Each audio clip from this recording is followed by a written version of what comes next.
Part 1. The night before the storm, 69. The air along the English coast hangs heavy, thick, not with the salt of the sea, but with the suffocating weight of anticipation.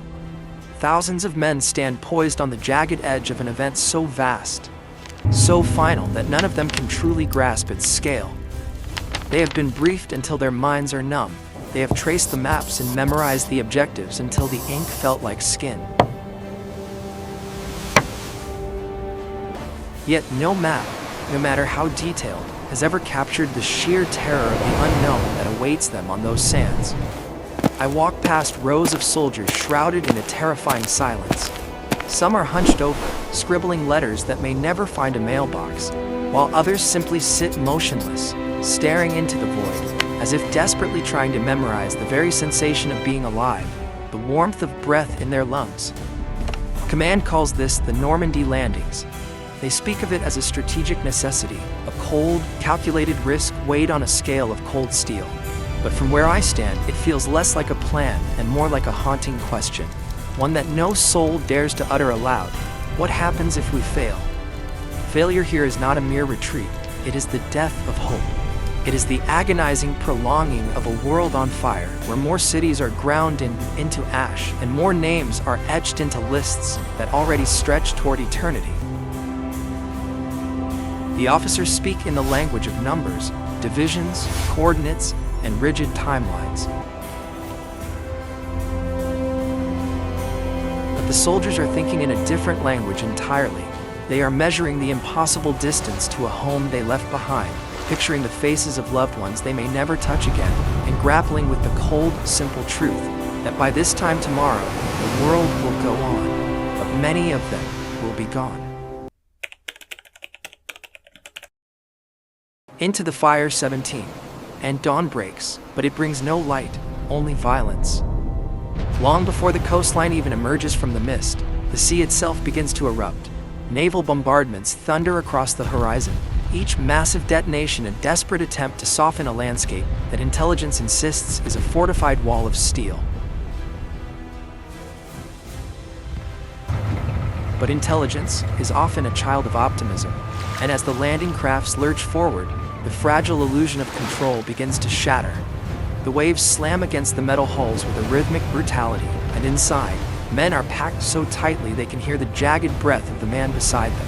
Yet even that is drowned out by the sky being torn apart by artillery. Then, the ramps drop, and the world turns into a fever dream of lead and iron.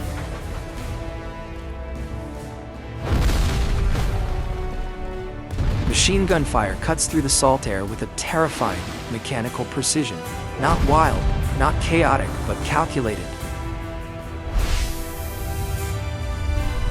The beach, particularly Omaha, has ceased to be a landing zone. It has become a kill zone. Men fall before their boots even graze the sand, while others are dragged into the dark depths by the sheer weight of their own gear.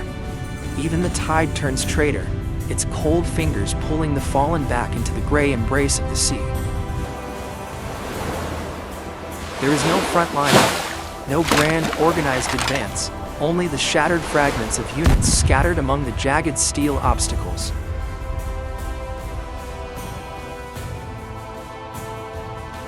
From a distance, it might resemble a military movement, but up close, it is nothing but raw, primal survival.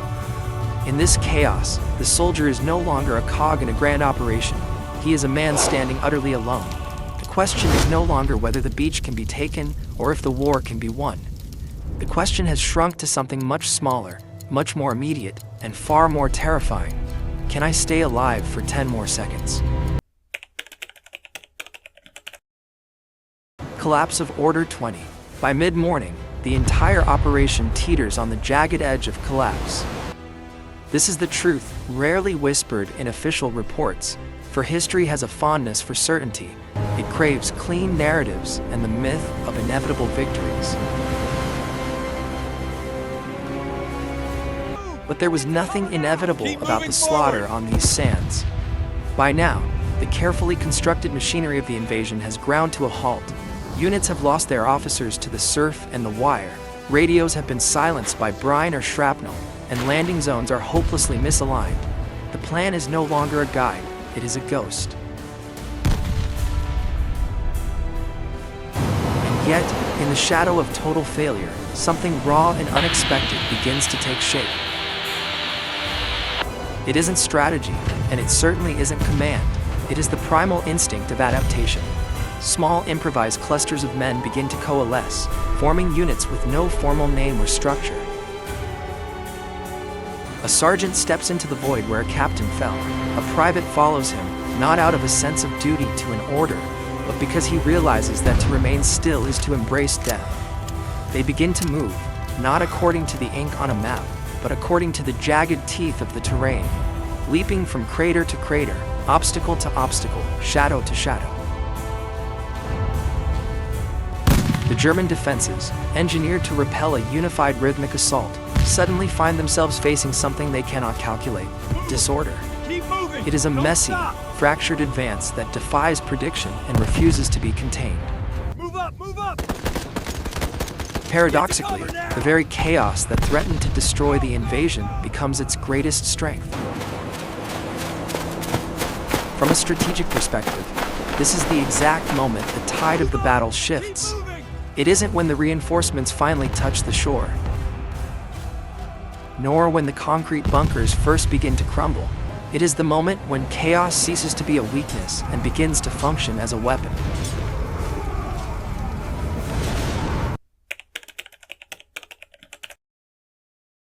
Breaking the line 28.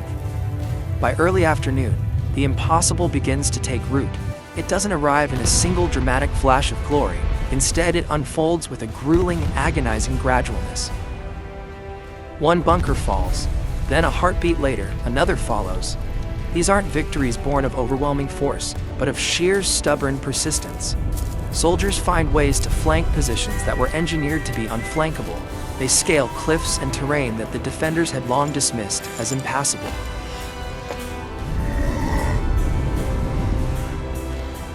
Each success is small, nearly invisible in the grand tapestry of the war, yet together they weave a force far more lethal than any single explosion: momentum. The German defenses, which began the day with such terrifying mechanical precision, now start to fracture. Take that line now! Communication lines go dark, and the once impenetrable wall of fire begins to thin and falter. For the first time since the first gray light of dawn, the defenders have ceased to dictate the terms of the fight. They are no longer controlling the beach, they are merely reacting to it. This is the true turning point of the day. It isn't marked by a single heroic event or a triumphant flag, but by a subtle, tectonic shift in initiative. The attackers, the men who began the morning pinned against the shingle, exposed and nearly defeated, are now moving forward.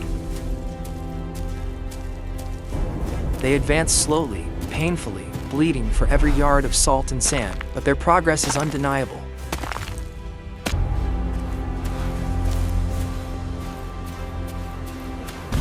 And as the German line finally begins to snap, something else breaks along with it: the haunting illusion that this operation might fail. The question of survival is replaced by the grim, resolute reality of victory.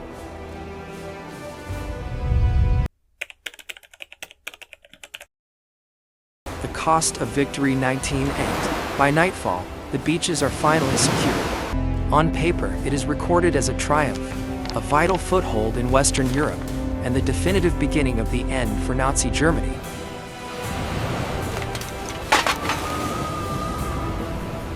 But victory is a complicated word, heavy and jagged. It is a word that feels hollow when you look at the sand, for the shore is no longer just earth and salt.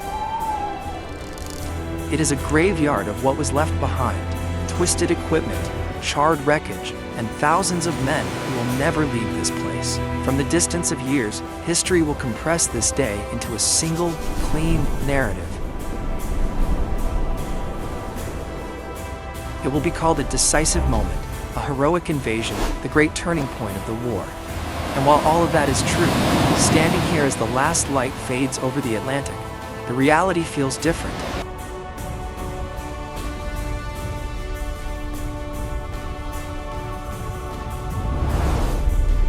It feels quieter, heavier, because the force that made this victory possible was not found in the elegance of strategy, the weight of numbers, or the precision of planning.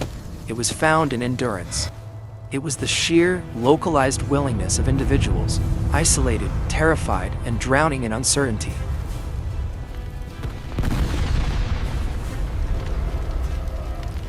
To keep moving forward when every logical conclusion screamed for them to stop. That is the part that doesn't fit neatly into the dry prose of official reports, yet it is the part that matters most. In the end, wars are not won by grand designs. They are won in the smallest of moments, in the fleeting space between fear and action. And on this beach, there were thousands of those moments, flickering like candles in the dark before they finally became a flame.